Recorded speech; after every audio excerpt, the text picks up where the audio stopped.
Hello, Dr. Bridget here with another prescription for success. Today I'm going to ask you, are you a feeling person or are you a thinking person?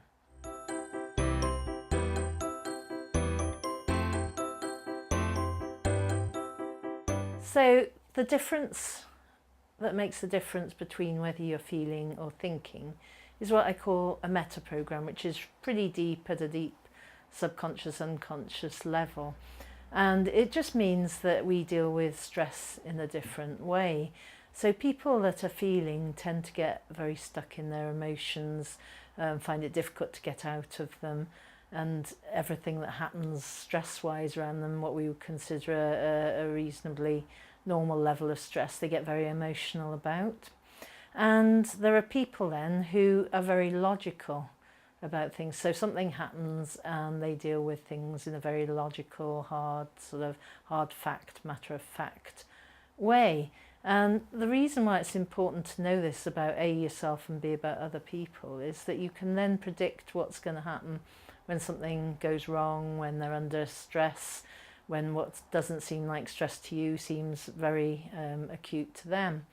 And the question that you can ask is, when you come into a situation that gives you trouble, do you react with feelings or do you think about it totally logically? And of course there's always people who will have a choice. So people will either answer with, oh yeah, I get very emotional about things, or no, I take a step back and I ever think about things. But the people that are sometimes really good people managers are people that actually have a choice about which of those bits of the Metaprogram they do. So maybe they become emotional to start with, but then have a choice about whether they can continue with their emotions so that they're sort of empathic and very supportive of people who are emotional, or whether they can just take a step back and deal with it in a different sort of more factual way. And that makes them extremely good people managers. And I remember when I was in the local health board, I used to get very emotional every time I went down to see the chief exec.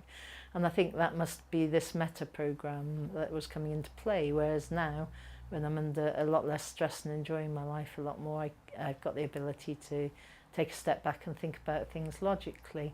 So maybe you're living with someone who does one or the other.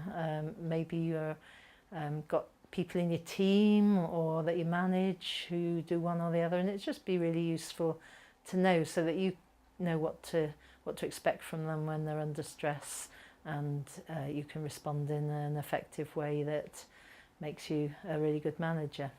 So that's me, Dr. Bridget, giving you another prescription for success, and I shall see you next week. Bye.